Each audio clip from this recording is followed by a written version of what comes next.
কোরআন শরীফের মধ্যে ঘটনা আছে, আলাম তারা ইলাল্লাযীনা খারাজু মিন দিয়ারিহিম ওয়া হুম উলুফুন হাযারাল মাউত ফাকালা লাহুমুল্লাহু মুতু সুম্মা আহইয়াহুম ইন্নাল্লাহা লাযু ফাদলিন আলান নাস ওয়ালাকিন্না আকসারান নাসি লা ইয়াশকুরুন। আছে কিনা?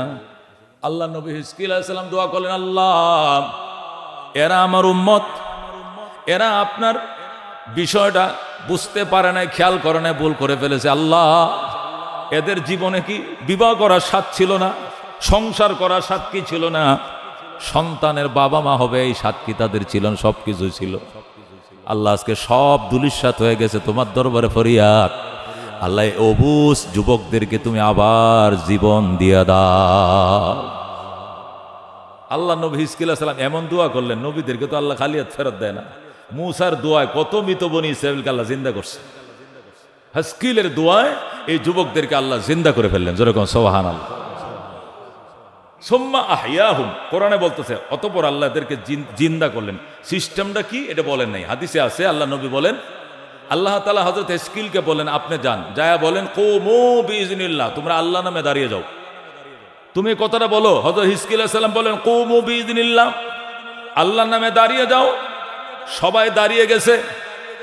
এরপরে তুমি বলে দাও গোশতের সাথে হাড্ডির সাথে অ্যাডজাস্ট হয়ে যাও। অটোমেটিক গোশত শরীরের মধ্যে বাদাই হওয়া শুরু হয়ে গেছে। সমস্ত হাড্ডিগুলো, কঙ্কালগুলো গোশতে ঢেকে গেছে। আল্লাহু আকবার। আত্মা ভিতরে ঢুকিয়ে দাও। আত্মা ভিতরে ফুঁকে দেওয়া হয়েছে। দাঁড়িয়ে পড়ো। দাঁড়াইছে। এবার বলো তোমাদের মুখ দিয়ে কি আসে? সাথে সাথে বলতে শুরু করছে লা ইলাহা ইল্লা আনতা সুবহানাক। আল্লাহু আকবার। আসসালাতু ইমাদুদ্দিন ফামান আকামাহা ফাকাদ আকামাদ্দিন ওয়ামান তারাকাহা ফাকাদ হাদামাদ্দিন। وقال النبي صلى الله عليه وسلم بني الإسلام على خمس شهادة أن لا إله إلا الله وأن محمدا عبده ورسوله وإقام الصلاة وإيتاء الزكاة والحج وصوم رمضان أو كما قال النبي عليه الصلاة والسلام اللهم صل على محمد وعلى آل محمد كما صليت على إبراهيم وعلى آل إبراهيم إنك حميد مجيد اللهم بارك على محمد وعلى آل محمد كما باركت على إبراهيم وعلى آل إبراهيم إنك حميد مجيد محبت شد لا إله إلا الله لا إله درفشانی نے طریقت روکو دریا کر دیا دل کو روشن کر دیا آنکھوں کو بینا کر دیا لا الہ لا الہ खुद नाते जो राह पर आओ रोक हादी बन गए क्या नजर थे जिसने मुर्दों को मसीहा कर दिया ला इलाहा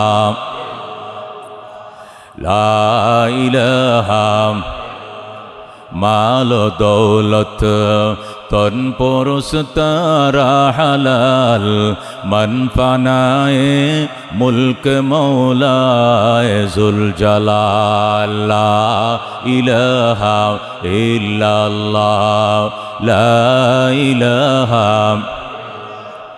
नहीं कोनो माबूद अल्लाह छड़ा पड़ो ला इलाहा सुबहानल्लाह वल्हम्दुलिल्लाह ला इलाहा इल्लल्लाह ला ইলাহা ইল্লাল্লাহ মুহাম্মাদুর রাসূলুল্লাহ সাল্লাল্লাহু আলাইহি ওয়াসাল্লাম।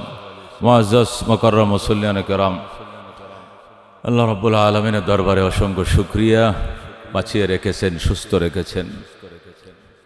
জুমার নামাজ পড়া লাগে, ফরজ, এটা গুরু দায়িত্ব। এই বুঝ আমাদের দিমাগের মধ্যে পুঁতে রেখেছেন, এজন্যেই আগে বাগেই খোদার ঘরে হাজির হয়েছি, হাজির হওয়ার তৌফিক দিয়েছেন আলহামদুলিল্লাহ। মানুষ কদম বাড়াইতে পারে না কার ইশারা ছাড়া? আল্লাহর ইশারা ছাড়া। ওমা তৌফিকি ইল্লা বিল্লাহ।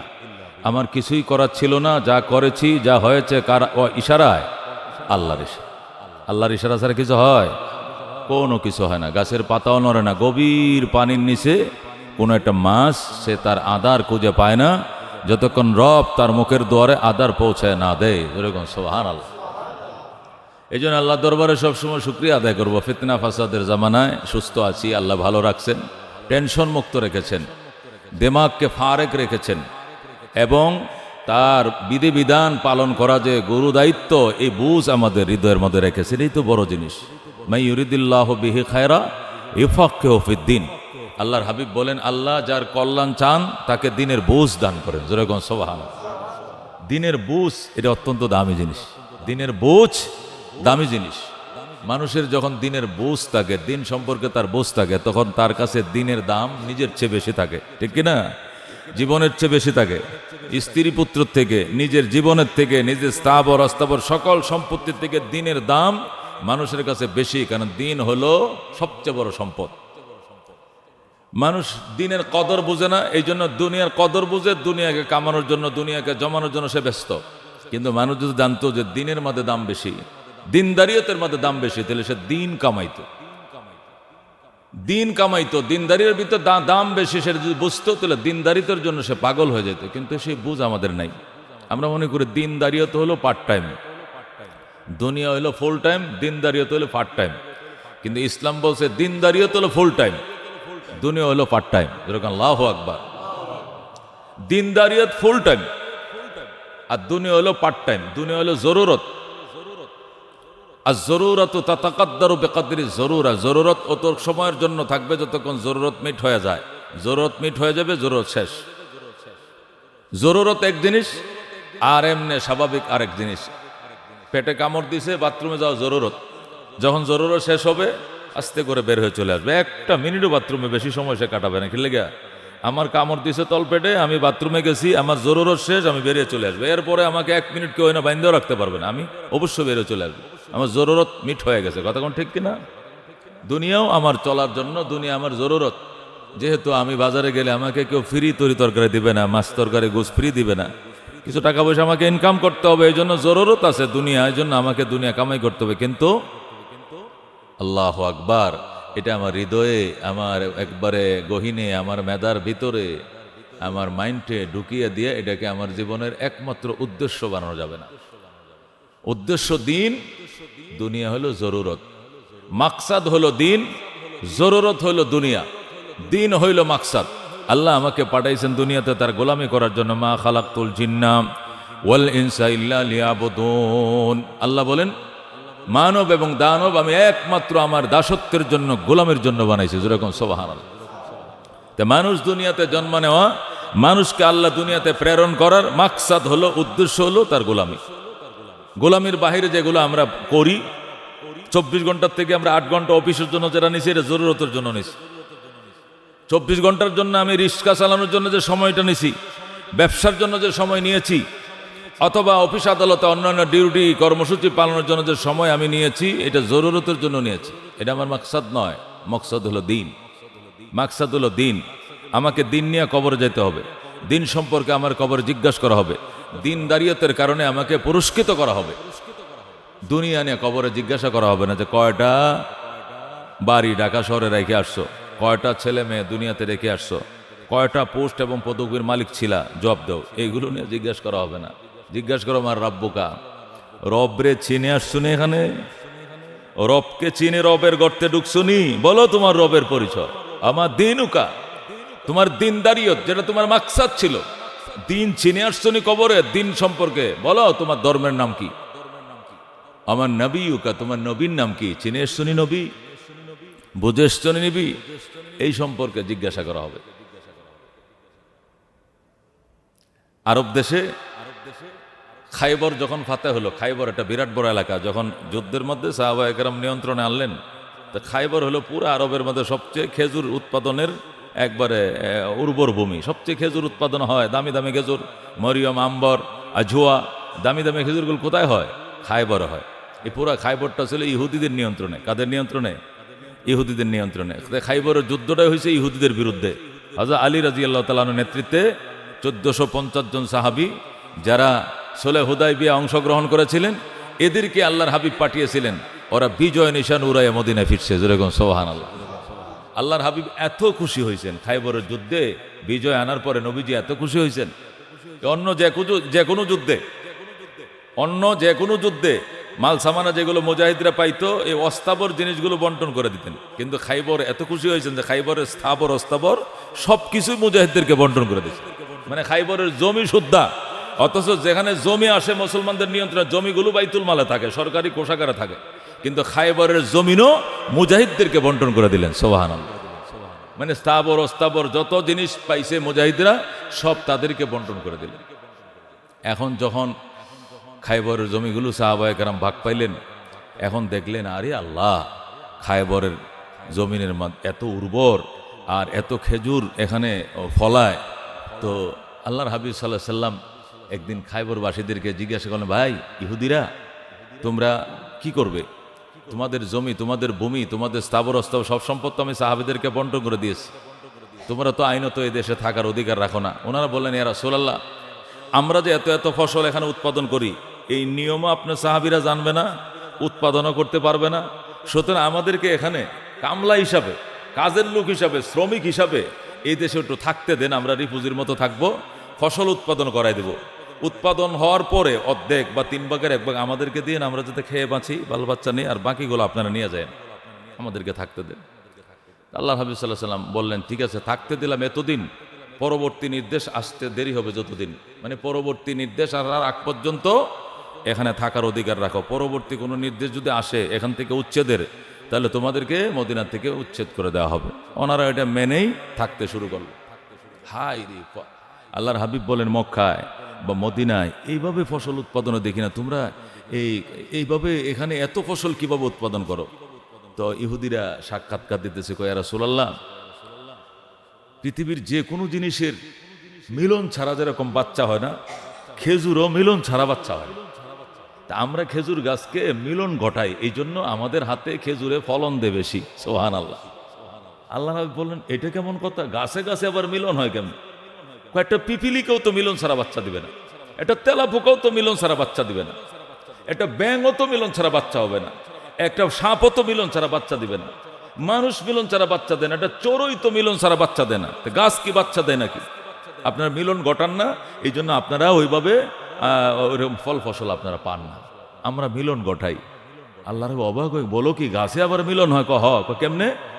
আমরা মাদা গাছের, গাছ কয় প্রকার? শ্রীলিঙ্গ পুলিঙ্গ 2 ধরনের, মানে পুরুষ গাছ আর কি গাছ? মাদা গাছ। খেজুর গাছ কিছু গাছ আছে কি পুরুষ, কিছু মাদি মানে মহিলা। তাল গাছ কিছু আছে পুরুষ, কিছু আছে কি মহিলা। পুরুষ তাল গাছে কি ধরে না? তাল ধরে না, লাডি গতুরি ধরে। দেখছেন নি কারবার? হ্যাঁ, দেখছেন নি আপনারা? পুরুষ তাল গাছে কি ধরে না? তাল ধরে না। আবার মহিলা তাল গাছে কি ধরে? তাল ধরে। তাহলে বুঝে গেল গাছের মধ্যে পুলিঙ্গ শ্রীলিঙ্গ আছে।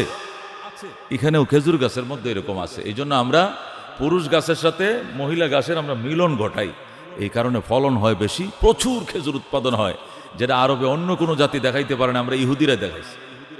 আল্লাহর হাবিব বিষয়টা তোমরা আরো বুঝিয়ে বলো, মিলনটা কেমনে ঘটাও।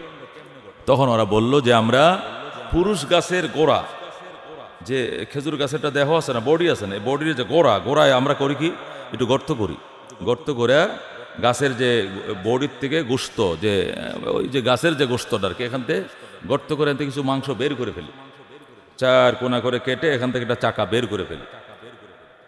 আচ্ছা, এরপরে এই চাকাটা নিয়ে মহিলা গাছের গোড়ায় সমান, এইটুক সমান, আবার এইদিকে 2 ইঞ্চি 2 ইঞ্চি 2 ইঞ্চি এরকম জায়গা সমান তালে কেটে ওই জায়গাটা খালি করে এই এই এই যে যেটুকু মাংস পুরুষ গাছ থেকে বের করলাম, এটাকে গোবর দিয়ে কি করি, লেফি ওইটাকে আবার ওই মহিলা গাছের গোড়ায় আবার গর্ত করে এটা ওখানে ঢুকাই দিই। এতে করে পুরুষ গাছের সাথে মহিলা গাছের একটা যুক্ত হয়, একটা মিলন হয়। সুবহানাল্লাহ। বলো কি তোমরা? হ্যাঁ, এটা আপনারাও করে দেখেন, আপনার সাহাবীদেরকে করতে বলেন। পুরুষ গাছ থেকে, গাছের গোড়ার থেকে একটু মাংস কেটে বের করে ওইটা মহিলা গাছের গোড়ার মাঝে ওই পরিমাণে একটু ছিদ্র করে গর্ত করে এটা ওখানে গোবর দিয়ে লেপ দিয়ে পরে ওখানে ঢুকায় দেই। এতে করে পুরুষ গাছের সাথে মহিলা গাছের একটা মিলন হয়, যার কারণে মহিলা গাছ যদি আগে দিত 10 কেজি খেজুর, এবার দিবে 10 মণ খেজুর। আল্লাহর হাবিব অবাক হয়ে গেলেন। নবী আলাইহিস সালাম বললেন, আনতুম আলামু বিউমুরি দুনিয়াকুম। মুসলিম শরীফের হাদিস। রাসূল এভাবে বলেছিলেন, আনতুম আলামু বিউমুরি দুনিয়াকুম, তোমরা তোমাদের দুনিয়ার কর্মকাণ্ড সম্পর্কে আমার চেয়ে অনেক অভিজ্ঞ। এ ব্যাপারে ওলিহাযা লাম ওবাস, আমাকে দুনিয়াতে এই জন্য পাঠানো হয় নাই। সুবহানাল্লাহ। কোন গাছের সাথে কোন গাছ মিলাইলে কি হবে না হবে, এটা দুনিয়াতে পাঠানোর, মুসলমানদের পাঠানোর মাকসাদ নয়, এটা জরুরত। তোমরা জরুরতে মনোনিবেশ দিয়েছো বেশি, মাকসাদকে ভুলে গেছো। তুমি রবকে ভুলে গেছো, রবকে ভুলে গিয়েছো, রবের পাঠানো নবীকে ভুলে গিয়েছো। তোমরা জরুরতের পিছনে লাগিয়েছো সময়, কাটিয়েছো মেধা, সংগ্রহ করেছো মেধা, এবং সেখানে মেধা খরচ করেছো, মাকসাদের পিছনে তোমরা নাই। আনতুম আলামু বিউমুরি দুনিয়াকুম, তোমরা তোমাদের দুনিয়ার কর্মকাণ্ড সম্পর্কে আমি রাসূল থেকেও বেশি অভিজ্ঞ। এ ব্যাপারে আমি তোমাদের বলতে পারবো না। লিহাযা লাম ওবাস, এই জন্য আল্লাহ দুনিয়াতে আমাকে পাঠায় নাই। যেরকম আল্লাহু আকবার। কি বোঝা গেল? আল্লাহর হাবিব সাল্লাল্লাহু আলাইহি সাল্লামকে দুনিয়াতে পাঠানোর উদ্দেশ্য দ্বীনকে, যেটা মানুষ প্রেরণের উদ্দেশ্য, মাকসাদ, তা মাকসাদ মানুষকে মাকসাদের সাথে জড়িয়ে দেওয়ার জন্য, মানুষকে মাকসাদের সাথে জড়িয়ে দেওয়ার জন্যই আল্লাহ তাআলা নবী পাঠাইছেন, যুগে যুগে কিতাব পাঠাইছেন, আসমানি কিতাব পাঠাইছেন, জরুরতকে মিট করার জন্য নয়। জরুরত তো মিট হবেই, জরুরত দুনিয়ার জন্য মেহনত করলে দুনিয়া আল্লাহ দিবেই। জরুরতে যতটুক মিট হয়ে যায় অতটুক জরুরতের পিছনে মেহনত করে দিনের পিছনে বাকি সময় আমাকে কাটাইতে হবে। আমি 24 ঘন্টা জীবনে আমি ব্যবসার প্রতিষ্ঠানে বসে থাকি, অথবা অফিসে বসে থাকি, অথবা ড্রাইভে বসে থাকি, বিমানের হ্যান্ডেল ধরে বসে থাকি, আর ট্রেনে বসে থাকি, যেখানে বসে থাকি, আমাকে দেখলেই যেন মানুষ বুঝে এই লোকটা কবরের যাত্রী, এই লোক কবরের জন্য পুরো প্রস্তুতি নিয়ে বসে রয়েছে। যেরকম সুবহানাল্লাহ, এখন পুরো প্রস্তুতি নিয়ে বসে রয়েছে। আল্লাহর হাবিব বলেন, আমি দুনিয়াতে এমন এক দিন নিয়ে আসছি যে দিনের জন্য আলাদা প্রস্তুতি নিয়ে বসে থাকা, বৈরাগিত্ব অর্জন করা, ওই সিস্টেম আমার দিনের ভিতরে নেই। যে দুনিয়া এক সময় করে নেব, করে পরে করব কি জানে, একটা বয়স যখন হয়ে যাবে 50-60 যখন আমি পার করব, তখন আমি আলাদা হয়ে যাব। আলাদা মানে কি? বউ বাচ্চার থেকে আলাদা হয়ে যাব। আমি নিরামিষ খাওয়া শুরু করব। আমি মাছ গোস্ত দুধ কলা খাবো না, শুধু নিরামিষ খাবো। আমি পাহাড়ে চলে যাব, ওখানে নির্জনে বসে, নীরবতায় বসে আমি সেখানে বৈরাগিত্ব অর্জন করব। রাসূল কল লা রুহবানিয়াতা ফিল ইসলাম, ইসলামের মধ্যে বৈরাগিত্বের কোনো জায়গা নেই। এই সাধু হওয়া, সন্ন্যাসী হওয়া, বৈরাগী হওয়া, নিরামিষ খাওয়া, ফ্যামিলির থেকে আলাদা হয়ে যাওয়া, এটা ইসলামের মধ্যে নাই। ইসলাম শুরু হবে ফ্যামিলি নিয়ে, শেষ হবে ফ্যামিলি নিয়ে। ইসলাম থাকবে ব্যবসা বাণিজ্য সব কিছুর ফাঁকে ফাঁকে, ইসলাম ইসলামের জায়গায় থাকবে, জরুরতের জায়গায় থাকবে। সীমানা পাহারা দিতেছো, সেখানে তুমি মারা গেছো, কালমা পরে কবরে যাইবে, তুমি জান্নাতি। যেরকম আল্লাহু আকবার। পুলিশে চাকরি করো, সেখানে ডিউটি করতে করতে গুলি খায় মারা গেছো, কবর দিয়া দিবে, জানাজা দিয়া জবাব দিয়ে তুমি জান্নাতে চলে যাও। ব্যবসার ক্যাশে বসাছিলে, হঠাৎ স্ট্রোক করে কাত হয়ে পড়ে গেছো, জানাজা পরে কবরে দিয়ে দেবে, সেখান থেকে তোমাকে জান্নাতে যাইতে হবে। এই প্রস্তুতি নিয়েই পুলিশের নিম্বারণ পড়তে হবে, এই প্রস্তুতি নিয়েই গদিতে বসতে হবে, এই প্রস্তুতি নিয়ে সচিবালয়ে যেতে হবে, এই প্রস্তুতি নিয়েই মাস্টারি করতে হবে, এই প্রস্তুতি নিয়ে মৌলবিগিরি করতে হবে, এই প্রস্তুতি নিয়ে ইমামতি করতে হবে, এই প্রস্তুতি নিয়ে আমাকে সবকিছু করতে হবে। বাস আমি যে অবস্থায় আমি যে কর্ম করি, ওই কর্ম করে মারা যাবো, আমি জান্নাতে চলে যাবো। যেরকম সুবহানাল্লাহ, এটা দিন। এই জন্য আল্লাহর হাবিব বলছেন, মাই ইউরিদুল্লাহু বিহি খায়রা ইউফাক্কিহু ফিদ্দীন, যারা আল্লাহ যার কল্যাণ চান তাকে দিনের বুঝ দান করেন। এটা দিনের বুঝ, এটা দিনের বুঝ যে তার জীবনের দুনিয়াতে আল্লাহ তাকে পাঠিয়েছেন, তার মাকসাদ কি, উদ্দেশ্য কি, সেটা বুঝতে সক্ষম হয়েছে, সে দিনের বুঝ পাইছে। এই দিনের বুঝ পাওয়ার জন্য ডেইলি 5 ওয়াক্ত নামাজের মধ্যে আল্লাহকে বলতে হয়, ইহদিনাস সিরাতাল মুস্তাকিম, আমাকে সরল পথ দেখান, মানে দিনের সঠিক বুঝ আমাকে দেন। সিরাতাল্লাযীনা আন'আমতা আলাইহিম, ওই সমস্ত মানুষদের পথে আমাকে পথ দেখান যাদেরকে পুরস্কৃত করেছেন। গায়রিল মাগদুবি আলাইহিম ওয়ালাদ-দাল্লিন, অভিশপ্তদের পথে নয়, বিভ্রান্তদের পথে নয়, পুরস্কৃতদের পথে আমাকে পথ দেখান। সুবহানাল্লাহ, পুরস্কৃতদের পথে আমাকে পথ দেখান, অভিশপ্তদের পথে নয়, বিভ্রান্তদের পথে নয়, বরং যাদেরকে পুরস্কার দিয়েছেন পুরস্কৃতদের পথে আমাকে পথ দেখান। এই জন্য দোস্ত, আল্লাহ তাআলা দুনিয়াতে যে মাকসাদ নিয়ে পাঠাইছেন ওই মাকসাদে আমাকে থাকতে হবে। হযরত হুসাইন রাদিয়াল্লাহু তাআলা আনহু কারবালার বয়ান করতেছিলাম গত কয়েক সপ্তাহ ধরে। সকল সাহাবায়ে কেরাম ওই জামানায় হুসাইনের সমতুল্য বা হুসাইনের চেয়ে বয়সে বড়, পায়ে ধরা বাকি, পায়েও ধরছে কোনো কোনো সাহাবি, হাতে ধরছে, বুকে ধরছে, সামনে এইভাবে দাঁড়াইছে। হুসাইন আপনি যায়েন না, আপনি কুফাবাসীকে চিনেন না, আপনি এরা আপনার বাবাকে নির্মমভাবে শহীদ করছে, আপনার বড় ভাইকে বিষ খাওয়াইছে, এরা যে আপনাকে মারবে না, আপনাকে প্রলোভনে ফাঁদে ফেলবে না, এটা কেমনে বিশ্বাস করলেন? আচ্ছা, হুসাইন রাদিয়াল্লাহু তাআলা আনহু বলেন, আমি যদি সেখানে না যাওয়ার হইতাম তাহলে নানাজান আমাকে স্বপ্ন বলতেন যে তুই যাস না। নানাজান আমাকে জীবনেও বলেন নাই, মরণেও কোনোদিন বলেন নাই যে তুমি ওখানে যেও না, সুতরাং আমি যাব না কেন? তাছাড়া আমাকে 150 চিঠি পাঠাইছেন ওনারা, আমি যাব। এরপরেও সাহাবায়ে কেরাম বাধা দেওয়ার পরে চাচতো ভাই মুসলিম ইবনে আকিলকে পাঠাইলেন। মুসলিম ইবনে আকিল চিঠি পাঠাইলেন যে ভাইজান এখানে পরিবেশ ভালো, আসেন। এরপরে আল্লাহর হাবিবের সাহাবীদেরকে বুঝাইলেন হুসাইন যে দেখো আমার আপন চাচতো ভাই নিজের হাতে চিঠি দিয়ে আমাকে পাঠাইছে, যাইতে সমস্যা নাই, ওখানে নাকি আমার পক্ষে 18-20 হাজার লোক অলরেডি বায়াত হয়ে গেছে, পরিবেশ নাকি খুব আমাদের পক্ষে পজিটিভ, আমাকে যাইতে বলছে। এদের পজিটিভ আর নেগেটিভ 1 মিনিট লাগে না, ওদের এই কুফাবাসী ইরাকবাসীদের নেগেটিভ পজিটিভ হইতে 1 মিনিট লাগে না, পজিটিভ আর নেগেটিভে রূপান্তরিত হতে 1 মিনিট লাগে না। সুতরাং ওদেরকে হুসাইন যে পরিবেশ পরিস্থিতি দেখে মুসলিম ইবনে আকিল আপনার চাচতো ভাই চিঠি পাঠাইছে, হয়তো বা যায় দেখবেন এই পরিবেশ আর নাই, উল্টে গেছে, এমন হইতে পারে, এইভাবেও বোঝানো হয়েছে। তারপরে হযরত হুসাইন রাদিয়াল্লাহু তাআলা না, আমি আগাইতে থাকি, একদম কাছাকাছি চলে গেছেন তিনি। এরপরে একজন ভদ্রলোকের সাথে দেখা, কোত্থেকে আসলেন? কুফা থেকে। কই যাবেন? মদিনায়। ওখানকার পরিবেশ কি? আপনি কি আপনার চাচতো ভাই মুসলিম না আকিলকে পাঠাইছিলেন? ওরে তো মেরে ফেলছে, ওর তো হত্যা করে ফেলছে, ওর সাথে তার 2 ছেলে ছিল, ওদেরকে হত্যা করে ফেলছে। হযরত হুসাইন বলে ঠিক, হ্যাঁ 100% ঠিক, আপনি কার কথায় যাচ্ছেন, খবরদার যায়েন না। তখন হযরত হুসাইন রাদিয়াল্লাহু তাআলা মোড় দিলেন, তাহলে আমি যাব না। যখন বললেন যাব না, তখন ওই মুসলিম না আকিল, যিনি রসুলের হুসাইনের চাচতো ভাই ছিল, তার 3 জন ছেলে ওই কাফেলা ছিল হুসাইনের সাথে।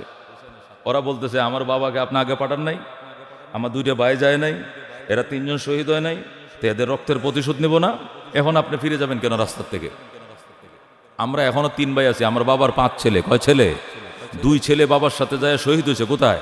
আপনার প্রতিনিধি হইয়া কুফায় যায় শহীদ হয়েছে। তো আমরা বাকি 3 ভাই আছি, তো আমরা আমাদের 2 ভাই এবং বাবার রক্তের প্রতিশোধ না নিয়ে যাবো না? আপনি কই যাবেন? পিছনের দিকে যাওয়া যাবে না, তাহলে আপনার বিরুদ্ধে এখানে আমাদের যুদ্ধ হবে। হযরত হুসাইন রাদিয়াল্লাহু তাআলা খুব বেকায়দায় পড়ে গেলেন। তখন বলে আল্লাহ ভরসা, চলো। ভাই মেরে ফেলছে যেখানে, ভাই ফুত মেরে ফেলছে যেখানে, দূত হত্যা করছে, রাষ্ট্রদূত হত্যা করা, এর চেয়ে অমানবিক বিষয় এই পৃথিবীতে আর নাই। দুশ্মন রাষ্ট্রদূত দূত পাঠায়, দূত মারার কোনো বিধান নাই। দূত মারে, রাষ্ট্রদূত মারে একমাত্র ইসরায়েল। এই অভিশপ্ত রাষ্ট্র ছাড়া পৃথিবীতে আইজও কোনো দেশের দূত রাষ্ট্রদূতকে হত্যা করে নাই কেউ। কথা কোন ঠিক কিনা? এরা তো মানুষের কাতারে না, তো জারস, পৃথিবীর ক্যান্সার হলো ইহুদি জাত। এই ইহুদি জাত ছাড়া অন্য কখনো দূত মারে নাই। আমার চাচতো ভাই মুসলিমকে মেরে ফেলেছে, হ্যাঁ, তার 2টি ছেলে সহ নির্মমভাবে হত্যা করা হয়েছে। শেষে হযরত হুসাইন রাদিয়াল্লাহু রওনা করলেন, গেলেন। যাওয়ার পরেই তো তারা ব্যারিকেড দিল। হযরত হুসাইন রাদিয়াল্লাহু তাআলা 3টা প্রস্তাব দিলেন, হয়তো আমাকে মক্কায় ফিরে যেতে দাও, নয়তোবা কোনো মুসলিম দেশের বর্ডারে আমাকে যাইতে দাও, সেখানে যাই আমি যুদ্ধ করব, অথবা সরাসরি আমাকে এজিদের সাথে সাক্ষাৎ করতে দাও, আমি নবীর নাতি, এজিদের সাথে কথা বলবো, কি কারণে সে আমাকে মারবে, যুক্তি তো দেখাবে, আমাকে এজিদের সাক্ষাৎ করতে দাও। তখন সেনা প্রধান উবাইদুল্লাহ ইবনে জিয়াদ, ওমর ইবনে সাদ এবং কুফার গভর্নর উবাইদুল্লাহ ইবনে জিয়াদ এবং তার সেনাবাহিনীর প্রধান হলো ওমর ইবনে সাদ, ওনারা বললেন যে না, আপনাকে মক্কাও ফিরে যেতে দেওয়া হবে না, আপনাকে কোনো মুসলিম রাষ্ট্রের বর্ডারেও যেতে দেওয়া হবে না, এবং সরাসরি এজিদের সাথে আপনাকে সাক্ষাৎ করতে দেওয়া হবে না। আপনাকে এখানেই ব্যারিকেড অবস্থায় যুদ্ধের মুখোমুখি হতে হবে। হোসেন বলে, আমি তো যুদ্ধ করতে আসি না, ওইরকম সামানপত্র সরঞ্জামাদিও নিয়ে আসি নাই। কয়, এটা আপনার ব্যাপার।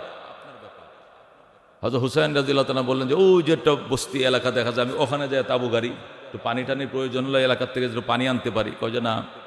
কতলে আমি নদীর পাড়ে চলে যাই, ফোরাত নদীর পাড়ে, ওখানে আমি তাবু গাড়ি, আমার সাথে মাসুম বাচ্চারা, মেয়েরা আছে, শিশুরা আছে, একটু পানির প্রয়োজন, তারা পানি খেতে পারে মতো। কয় সেখানেও যেতে দেওয়া হবে না। এই ব্যারিকেড অবস্থা ওখানেই তাদেরকে তাবু গাড়তে বাধ্য করা হলো।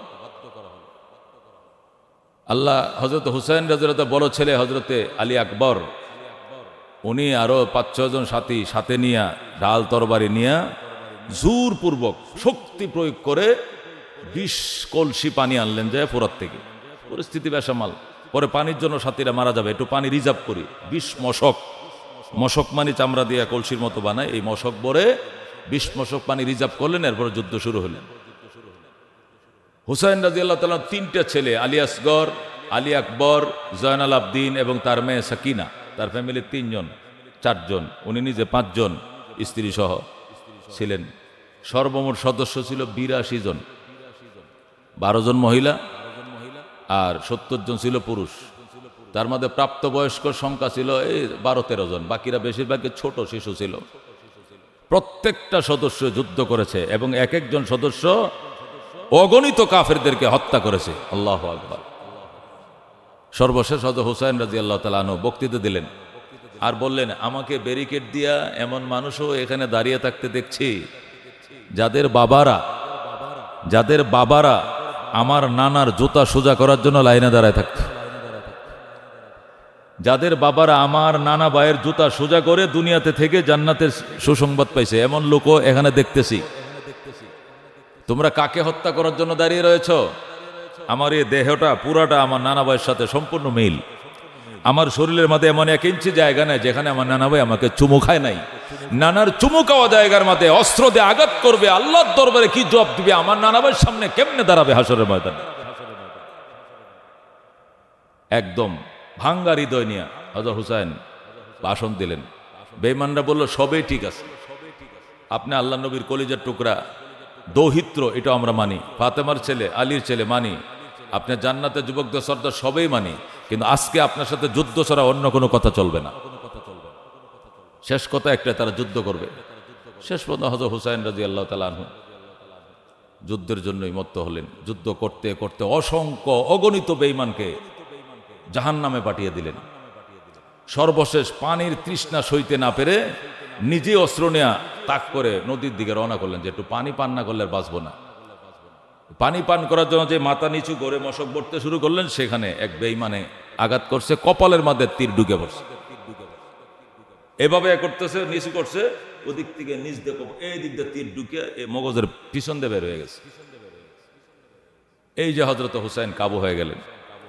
এরপর উপর দুপুরি দূর থেকে তীর নিক্ষেপ করতে করতে এখানে সেই নদীর পাড়ে, সেখানে তিনি ঢলে পড়েন, শহীদ হয়ে যান। পরবর্তীতে ওনার দেহ থেকে কল্লা আলাদা করে সীমার। এই জন্য এজিদকে অনেকে কাফের বলে, ফাসেক বলে, জালেম বলে, অত্যাচারী বলে। অবশ্যই এর মধ্যে কোনো সন্দেহ নাই। কত বড় জালেম হইলে শেষে যখন সীমার বর্ষার তীরের মাথায় করে মুখতার ইবনে ওবায়দ হুসাইনের কল্লাটা তীরের মাথায় ঝুলিয়ে নেও এজিদের কাছে গেল, তখন এজিদ অবশ্য আফসোস করেছিল, সীমার রে, ওরে মুখতার ইবনে ওবায়দ, আমি তো হুসাইনকে আমার কাছে অ্যারেস্ট করে আনতে বলছিলাম, আমি তো কল্লা দ্বিকণ্ঠিত করতে বলি নাই। কি কাজটা তুই করলি, এর জবাব কিন্তু তুই দিতে হবে, আমি দিব না। এইটুকু কথা লাস্টে আফসোস করে এজিদে বলেছিল।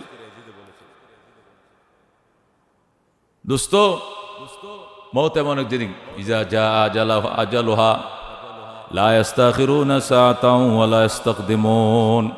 মরণ এমন এক জিনিস, মুখেও যদি দাঁড়িয়ে থাকেন, জমের মুখেও দাঁড়িয়ে থাকেন, আর যদি ইশারা না আসে তাহলে মরবেন না। আর যদি মরণ আসবে, এখানে আপনার মৃত্যু, 1000 জনের সামনে মানব ডাল হয়ে দাঁড়ায় থাকলে আপনাকে ফিরাইতে পারবেন, মরতেই হবে।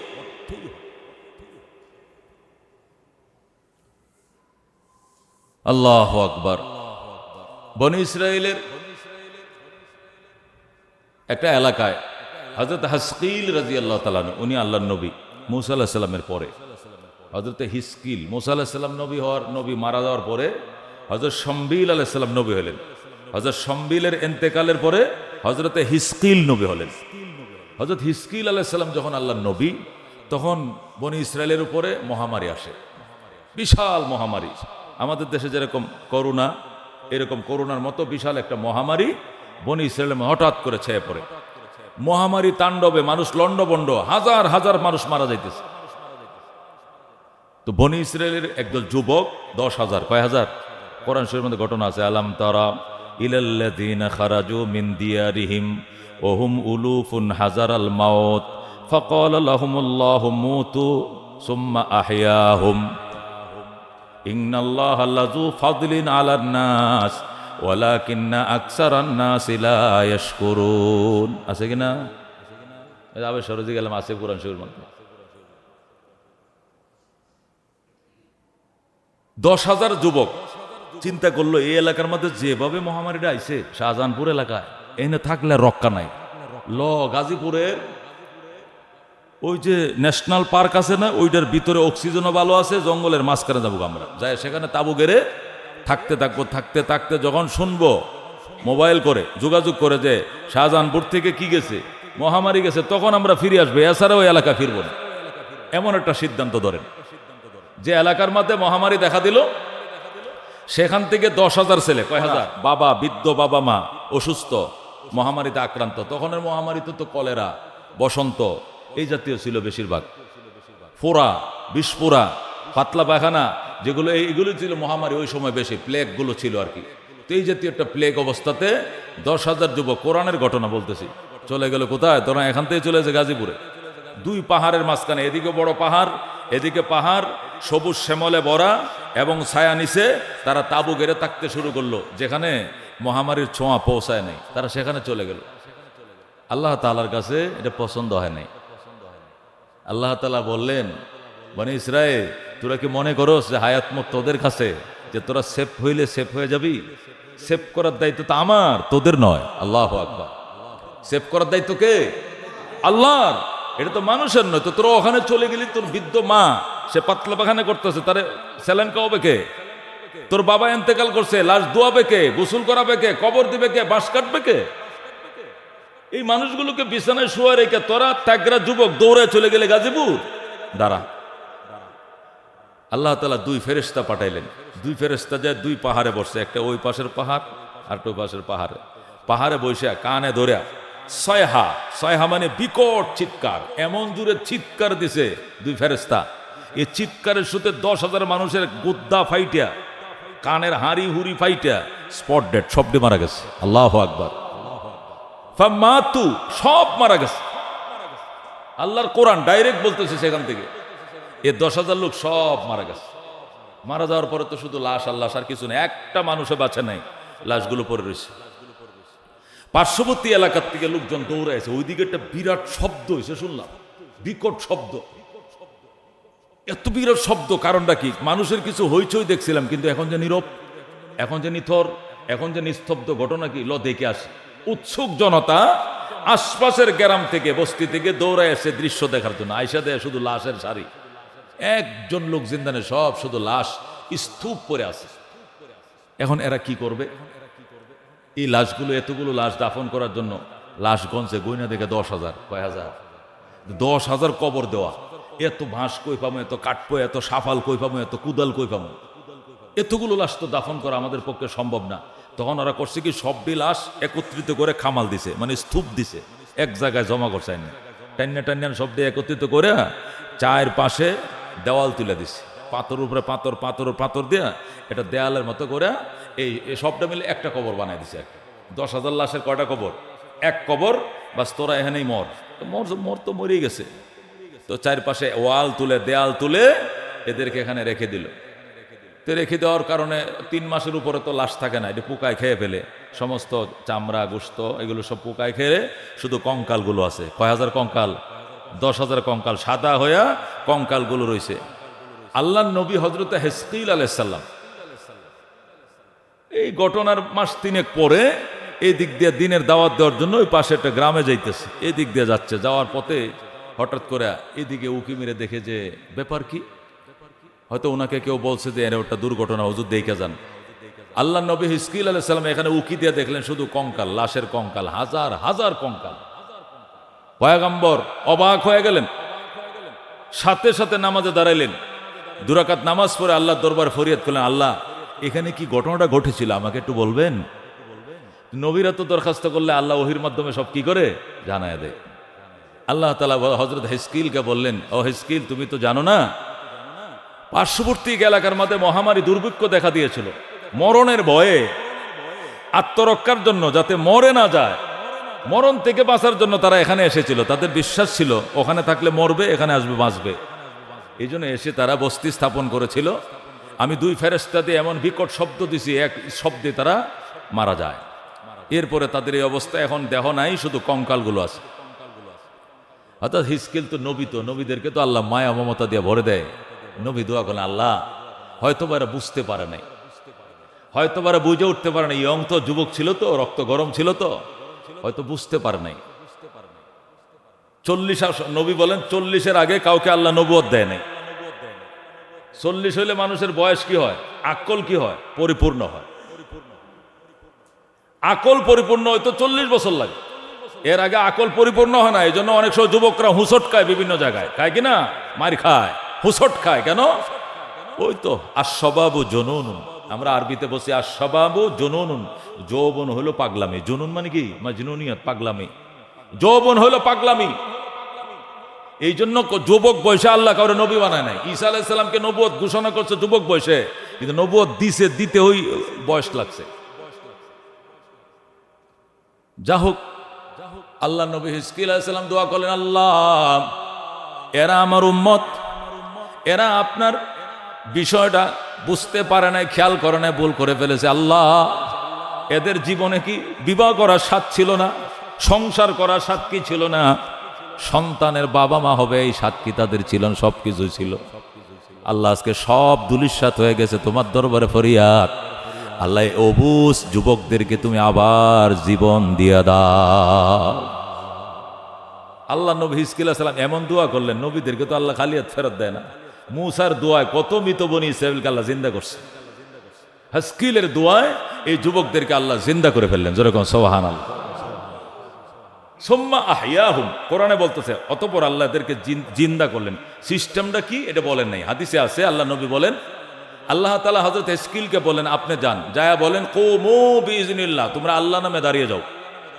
তুমি কথাটা বলো। হযরত হিজকিল আলাইহিস সালাম বলেন কুমু বিইজনিল্লাহ, আল্লাহর নামে দাঁড়িয়ে যাও। সবাই দাঁড়িয়ে গেছে। এরপরে তুমি বলে দাও গোশতের সাথে হাড্ডির সাথে অ্যাডজাস্ট হয়ে যাও। অটোমেটিক গোশত শরীরের মধ্যে বাদাই হওয়া শুরু হয়ে গেছে, সমস্ত হাড্ডিগুলো, কঙ্কালগুলো গোশতে ডেকে গেছে। আল্লাহু আকবার। আত্মা ভিতরে ঢুকিয়ে দাও। আত্মা ভিতরে ফুঁকে দেওয়া হয়েছে। দাঁড়িয়ে পড়ো। দাঁড়াইছে। এবার বলো তোমাদের মুখ দিয়ে কি আসে। সাথে সাথে বলতে শুরু করছে লা ইলাহা ইল্লা আনতা সুবহানাক। আল্লাহু আকবার। একসাথে 10,000 যুবক আল্লাহরে ডাক দেখো, লা ইলাহা ইল্লা আনতা, আল্লাহ গো আপনি ছাড়া কেউ নাই, সুবহানাক, আপনার পবিত্রতা বয়ান করি, দোষ সব আমাদের ছিল, আপনার কোনো দোষ নাই, সব দোষ আমাদের ছিল, লা ইলাহা ইল্লা আনতা সুবহানাক। এতটুকু বলে তারা থেমে গেছে, জিন্দা হয়ে গেছে। ওরা যখন জিন্দা হলো, এবার আল্লাহ তাআলার দরবারে তারা ফিরে গেল। বলল যে দেখ, তোরা তো বিশ্বাস করেছিলে যে ওই মহামারী যুক্ত এলাকার থেকে পালিয়ে গেলে জীবন রক্ষা করা, তোরা কি রক্ষা পেয়েছস? কয় না।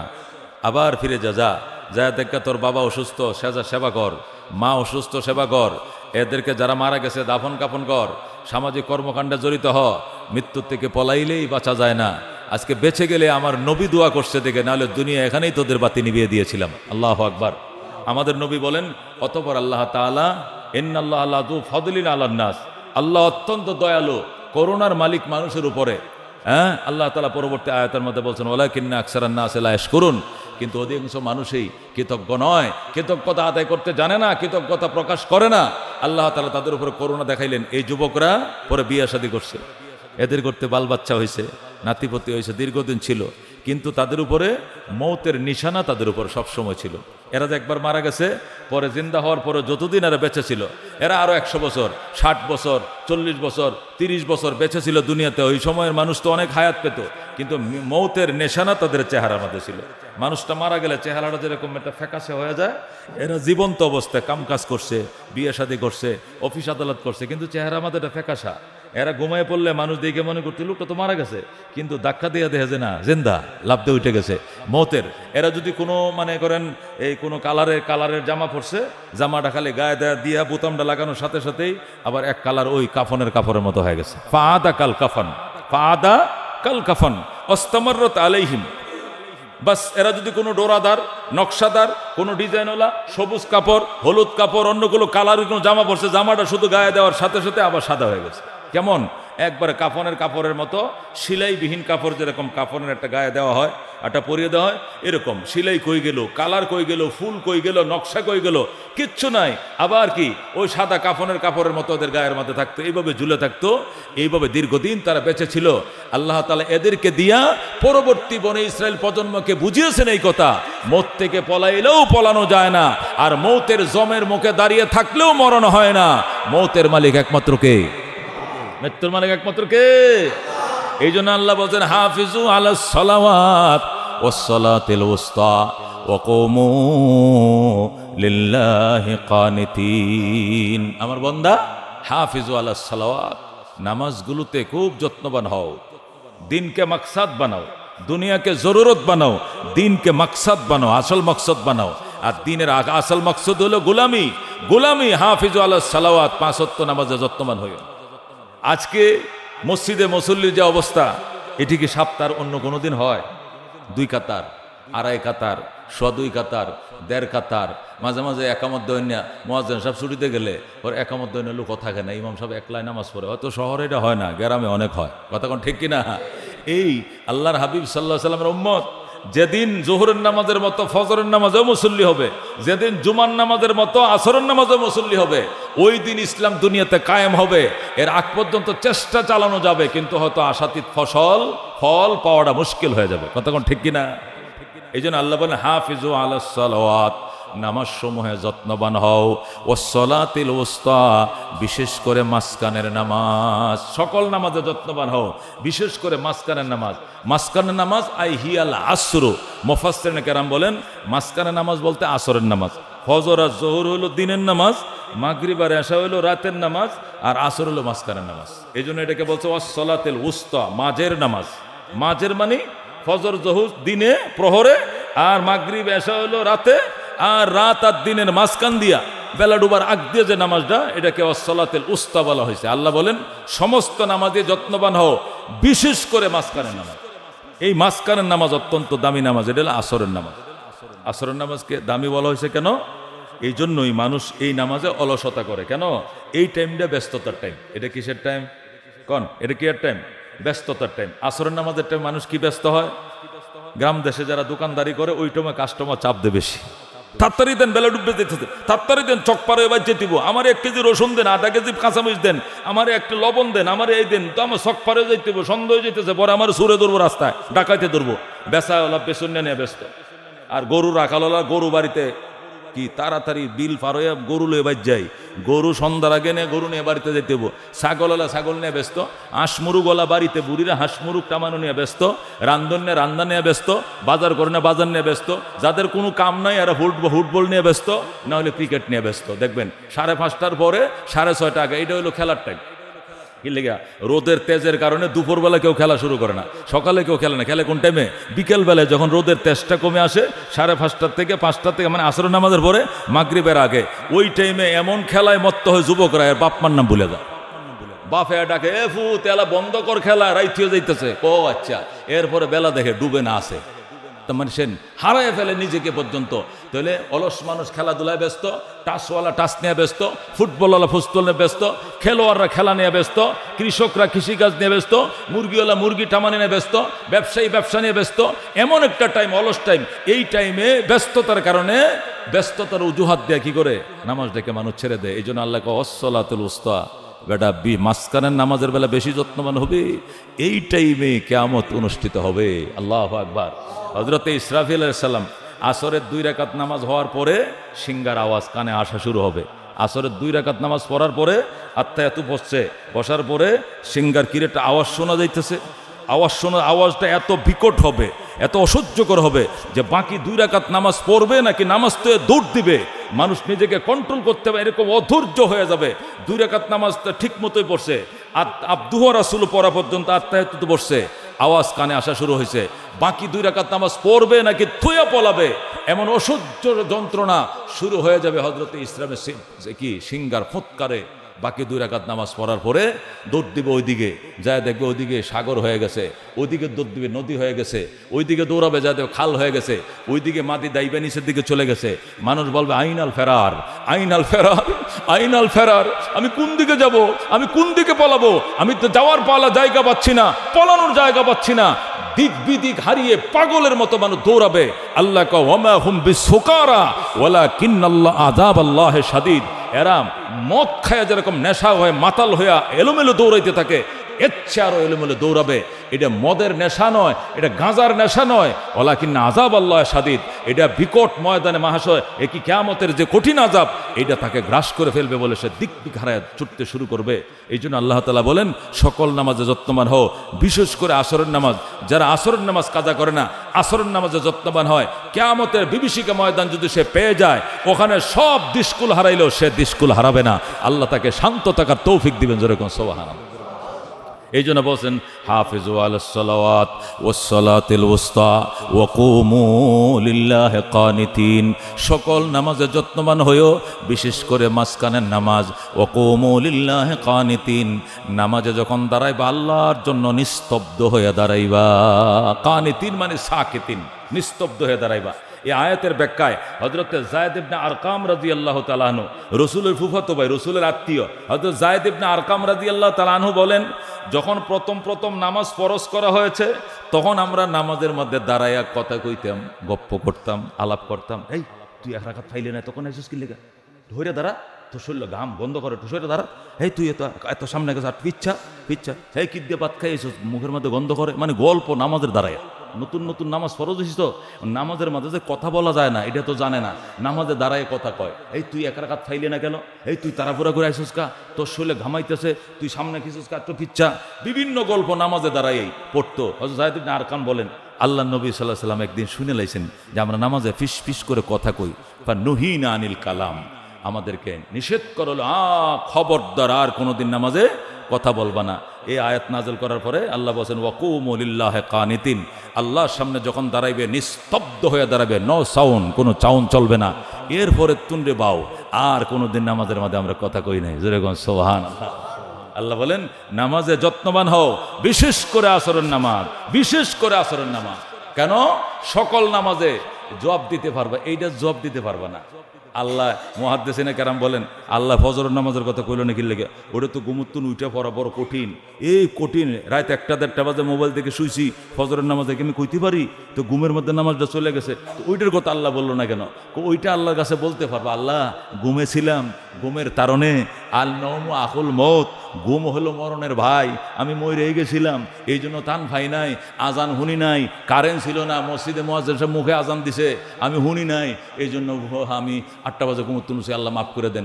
এটা একটা চল ছাতুরি আছে, মাফ চাওয়ার একটা উজুহাত আছে। কিন্তু আসরের নামাজটা ডাহা টাস খেলার মধ্যে কাটাইছস, মুরগি লইয়া খাবাইছস, তুই গরুটা মানে নিয়ে খাবাইছস, ব্যবসা নিয়ে খাবাইছস, এখন সজাগ অবস্থায় দীপ্তি, তুই সজাগ ছিলে, দুনিয়ার ডাইরেক্ট দুনিয়ার ব্যস্ত তুই নামাজটা কাটাইছস, কাজা করছস, এটা মাফের কোনো উজুহাত থাকবে না। কথা কোন ঠিক কিনা? এই জন্য ওইটার জন্য উজুহাত দিতে পারবেন। জোহরের নামাজ সারাদিন কাম কাজ করে আইসা যখন 2টা ভাত খাইছি, একটু শুইছি, যে উঠতে ঘরে নামাজটা ভরমো, সারাদিনে ভাতটা খাওয়ার পর শরীরটা জোড়া সাইডে দিচ্ছে, শরীর যখন জোড়া ছেড়ে দিছে, এই যে চোখটা বন্ধ হয়েছে, আসরের আজান দিলে মাশাআল্লাহ আমার চোখ খুলছে, হুজুর এ আল্লাহ এখন এই জন্য জোহরের নামাজটা কাজ হয়েছে, মাফ করে দেন, এটাও একটা অজুহাত দিতে পারবেন। এশার নামাজে ঘুমায় পড়ছিলাম সকাল সকাল, সারাদিন কাম করছি তো, ভ্যান ঠেলছি তো, পরে এশার নামাজের আগে একটু শুয়েছিলাম যে উঠতে পরে নামাজটা পড়বো, কিন্তু আল্লাহ দিলে ফজরের আজানের আগে আমি আর সজাগ হইতে পারছি না, আল্লাহ আমার মাফ করে দেন। অজুহাত করতে পারে মুসলমান, কিন্তু আসরের নামাজটা ডিপটি দুনিয়ার ব্যস্ততায় কাটিয়েছো, এটার কোনো অজুহাত আল্লাহর দরবারে চলবে না। এই জন্য আল্লাহ বলেন ওয়াকুমু লিল্লাহি কানিতিন, বিশেষ করে আসরের নামাজ, বিশেষ করে আসরের নামাজ ওয়াসসালাতিল উসতা, ওয়াসসালাতিল উসতা। আল্লাহু আকবার। আল্লাহ তাআলা আমল করা তৌফিক দান করুক, আমিন। ওয়া আখিরু দাওয়ানা আনিল হামদুলিল্লাহি রাব্বিল আলামিন। যারা সুন্নত পড়ে নাই 4 রাকাত সুন্নত পড়েন।